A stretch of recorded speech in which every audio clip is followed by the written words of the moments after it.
하나님 살아계십니다. 우리 하나님은 전지하고 전능하십니다. 오늘 주신 말씀은 고린도전서 3장 16절 말씀이고, 제목은 하나님은 심령성전에서 일을 하신다. 세상에는 교회가 참 많습니다.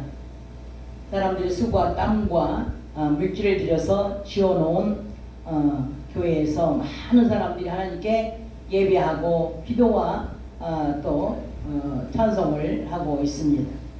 예배 중에 하나님 말씀을 통해서 하나님 만나고, 그리고 변화되어서 또 그 사람이 은혜 받고 또 나가서 전도해가지고 그 사람들이 또 와서 또 이렇게 은혜 받고, 그래서 그런 교회가 성장하는 교회라고 말을 할 수가 있습니다. 그런데 이렇게 성장하는 교회는 하나님께서 성령으로 임재하셔서 기뻐하시고, 또 우리들 심령 속에 기름 부어주시고 하나님의 음성을 들려주기도 하고 그렇습니다. 성장하는 교회는 사은의 심사가 다릅니다. 선교와 전도와 찬송과 기도가 꺼지지 않고 살아있는 것입니다. 하나님께서 기뻐하시는 교회는 하나님의 이름과 눈과 그리고 마음을 두시고 그 교회와 성도를 위하여 성도를 통하여 영광을 받으십니다. 오늘 이제 하나님께서 주신 말씀을 보시면, 저와 여러분의 몸이 하나님께서 거하실 성전인 것과 성령님께서 계시는 성령의 전이라고 말씀하셨습니다.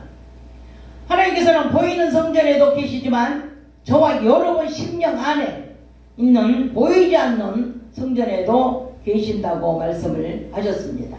그래서 우리가 여기 심령 안, 이 안이 하나님의 성전인 것과 성령의 전인 줄을 알지 못하느냐, 이렇게 물어봤어요.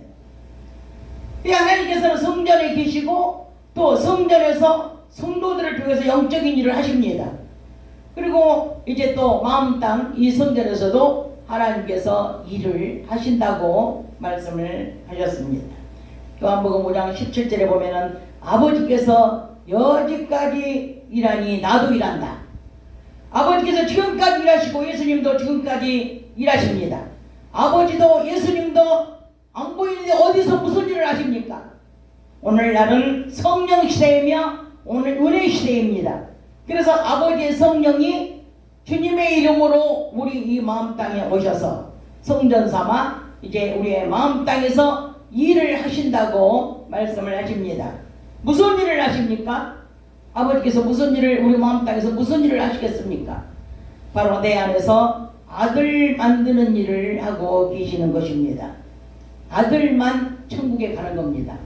여자는 못 갑니다. 그래서 예수님께서 오시기 전에 성전이 3개 세워졌는데, 예수님이 오시고 나서 교회가 저와 여러분의 심령 안으로 들어오셔서 계속 교회가 세워져 나가는 것입니다. 한 사람 전도해서 성령 받으면 교회가 하나 세워진 것입니다. 오늘날은 성령님을 보시면 교회가 세워진 것입니다.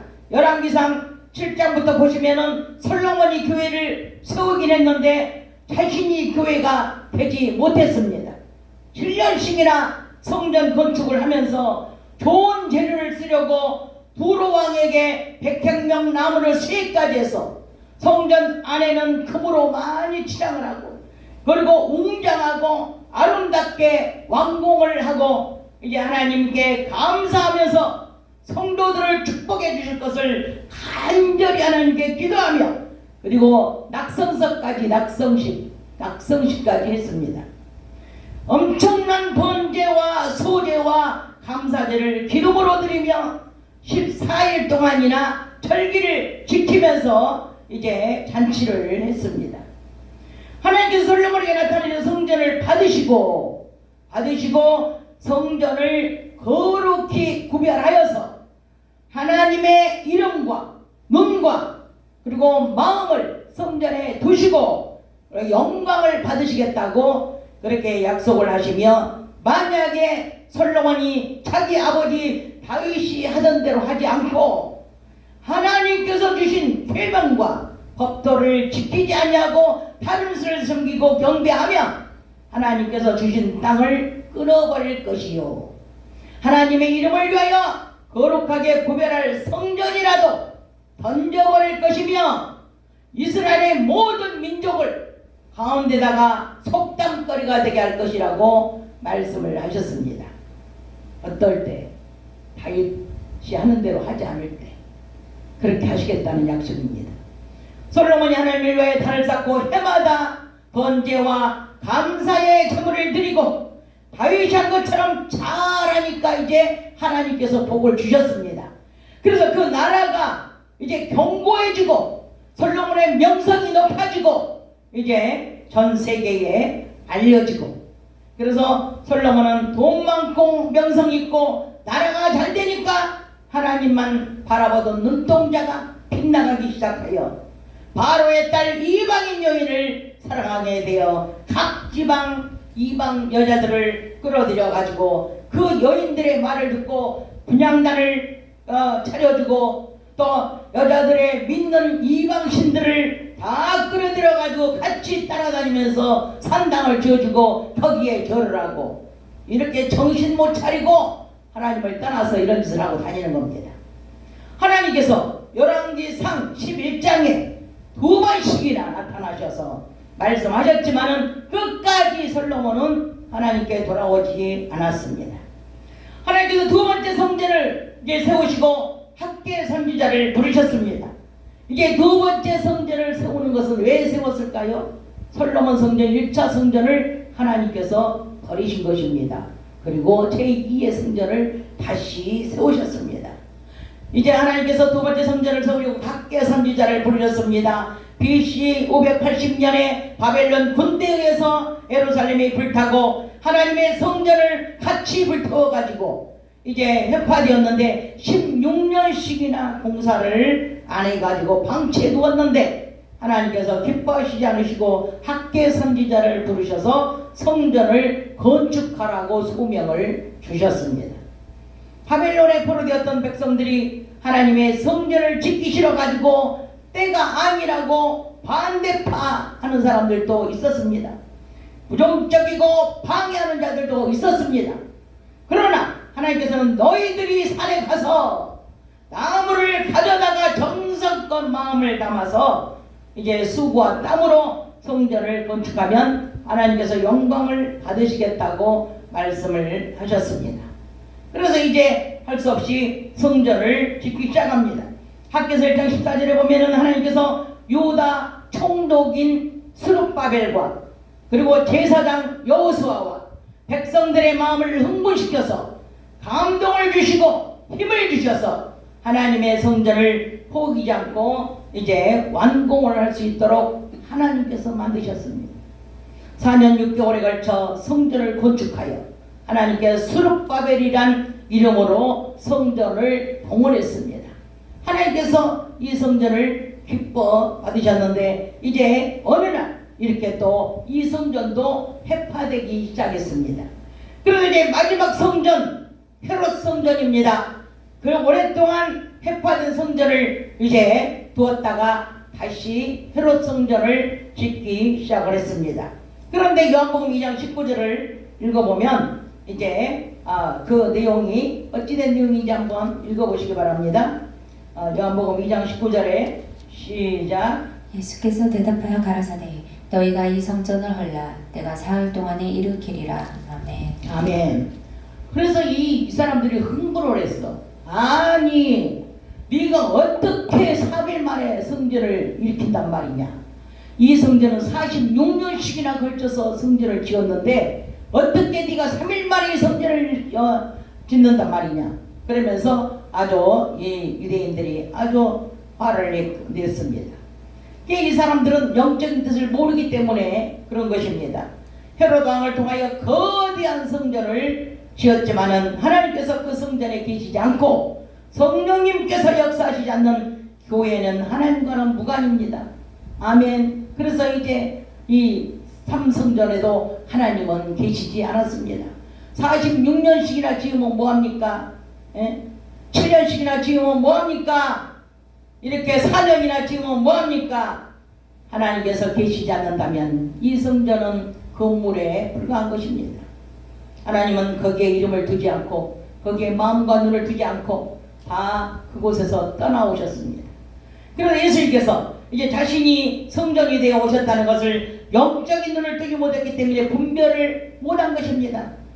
1, 2, 3 성전을 이제 알아보았습니다. 하나님께서는 성전 지은 것을 자랑하시려고 기록한 것이 아닙니다.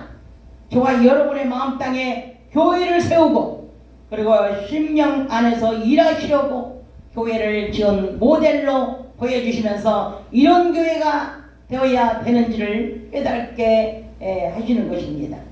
영적으로 이제 황무지같이 메마르고 마른 땅 깊은 곳에 묶여있는 탐욕이 자리 잡고 있어서 나를 좌지우지 움직이고 있는 이 모든 이 가나안 족속 같은 이 무리를 다 없애고 하나님이 기뻐하시는 성전을 이 마음 땅에다가 지어야 되는 것입니다.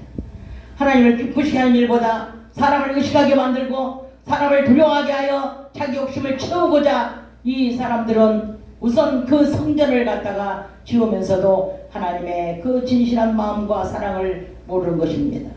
사람을 의식하게 되고 사람을 두려워하는 것입니다. 그래서 이제 탐욕은 걸려서 3장 5절에 보니까 우상숭배라고 그렇게 말씀을 하셨습니다. 우상숭배가 우상을 만들어 놓고 우상 절하는 것만 우상이 아니라 하나님의 마음에 맞지 않는 것들은 모두가 다 우상숭배의 대상이 되는 것입니다. 우상숭배한 솔로몬이 하나님의 말씀을 떠났습니다. 탐욕이 가득한 심령 안에는 성전을 삼아 들어가시지 않습니다. 탐욕의 주인은 나야 나라고 그러면서 이 탐욕의 주인은 나라고 하면서 탐욕을 쫓아내지 않으면 마음속 깊이 묻혀서 보이지 않게 유혹을 하고 있습니다. 내가 보이지 않는 성전을 만들어내야 합니다. 하나님의 성령님께서 성전 삼아 들어오시면 성령님께서 일을 하십니다. 굳은 마음을 제거하시고 일심을 주시고 오직 하나님만을 섬길 수 있도록 이제 내 속에서 하나님께 중보기도 해주시고 능력과 은사를 주시면서 변화될 수 있도록 나를 만드시는 분이 바로 성령님이십니다. 그래서 그 성령님이 내 안에 들어오시도록 자리를 만들어 드려야 되는 겁니다. 성전을 건축하고 나면 하나님께서 크신 축복을 주십니다. 솔로몬도 축복을 받았고 모두가 성전 지어서 하나님께 드린 자들은 축복을 많이 받습니다. 스룹바벨에게도 하나님께서 내가 너를 택했다고 말씀하시고 각종 나무의 열매를 맺게 하시고 하늘과 땅을 진동시켜서 도와주시고 인장으로 삼으셨습니다. 이렇게 스룹바벨도 이렇게 복을 받은 것입니다. 하나님께서 기뻐하시는 성전은 솔로몬 성전처럼 헤롯 성전처럼 돈 많이 들이고 금으로 치장하고 좋은 나무 이제 수초에다가 웅장하고 거대한 성전을 원하는 것이 아닙니다. 탐스럽고 화려하지 않아도 작고 초라한 스룹바벨 같은 성전일지라도 하나님께서 거기 계시고 기뻐하셔서 하나님의 이름과 눈과 마음이 스룹바벨 성전에 계셨습니다. 성도들의 빗땀을 흘리며 수고하며 정성스럽게 만든 교회가 하나님 마음에 드는 것입니다. 우리의 작은 심령 안에 하나님께서 뭐 하려고 들어오시겠습니까? 이 좁디 좁은 이 마음 땅 안에 뭐 하려고 들어오시겠습니까? 하나님을 사랑하는 그 마음이 우리 안에 있기 때문에 네가 나를 사랑하고 나가 너를 사랑하고 네가 내 안에 내가 네 안에 하나님께서 그 우리의 사랑을 보시려고 우리의 사랑을 같이 느끼시려고 같이 일을 하시려고 우리 이 좁은 마음 땅에 들어오시는 것입니다. 말씀으로 기도로 환경이 변화되고 심령의 변화가 와서 하나님의 성령께서 임재하시고 기름 부어주시고 성령 충만 주시는 교회와 성전이 되는 것을 기뻐하시고 복을 주시고 영광을 받으십니다. 이 마음 땅에 들어와서 영광을 받으시는 거예요.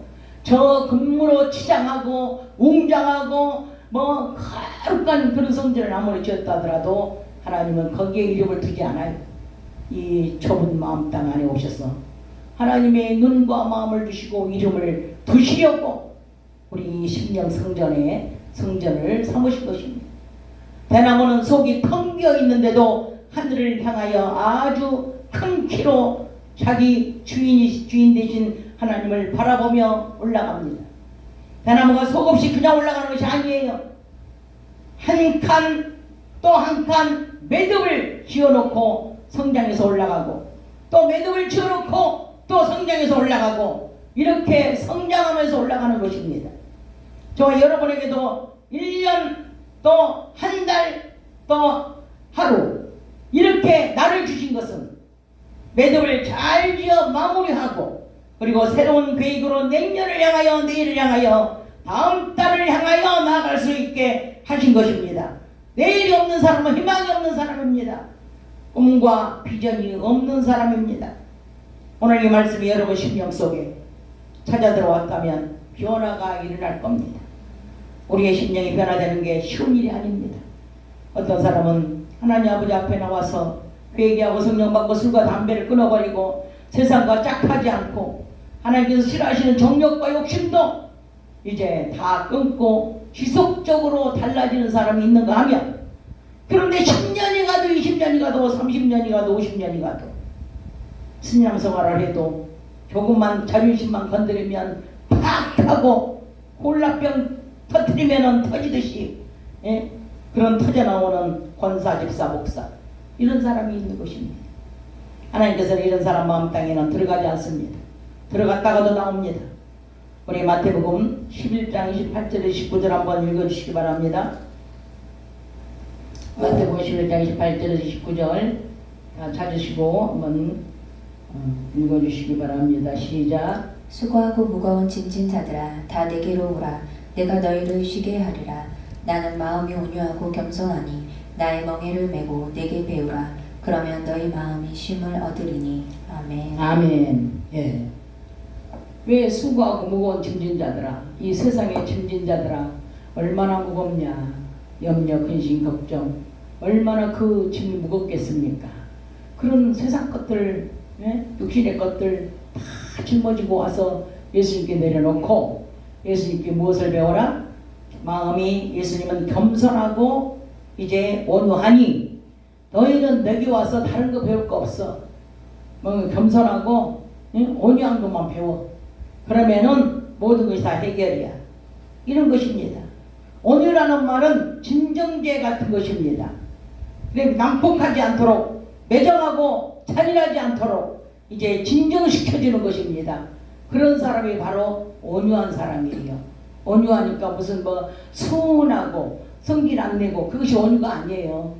이 온유라는 뜻은 진정시키는 진정제 역할을 하는 사람. 성질 자기도 안 내지만 남이 성질내고 남이 가슴 아프고 남이 마음 아픈 이런 것들을 다 진정시켜주고 따뜻해가지고 따뜻하게 대해주는 그런 사람들, 영혼을 살리는 사람들, 이게 바로 온유한 사람입니다. 바로 우리 예수님이 바로 온유한 사람이기 때문에 예수님에게 와서 배우라는 겁니다. 그 겸손은 무엇이냐? 겸손은 낮은 자리로 내려오는 것입니다. 예수님은 남의 팔을 시키려고 이 자리에, 대신 남의 영혼을 위해서 죽으려고 그래 땅으로 내려오신 겁니다. 예수님이 겸손한 자이십니다. 그래서 예수님은 높은 자리에 가지 않고 나는 많은 사람들의 대성물로 주려고 이 땅에 왔다. 나는 많은 사람들을 섬기려고 이 땅에 왔다. 아버지가 예비한 상을 받으려면 나처럼 너희들도 그렇게 해라는 겁니다. 예수님은 겸손한 자이기 때문에 제자들의 팔을 씻겨주고 남을 섬기려고 오신 것입니다. 우리는 이렇게 근데 우리는 막 높아지려고 하잖아요. 막 인정받으려고 하잖아요. 나 아니면 할 사람 없어. 막 이러면서 자기 의의를 드러내려고 하잖아요. 이런 사람은 절대 겸손한 자가 아닙니다.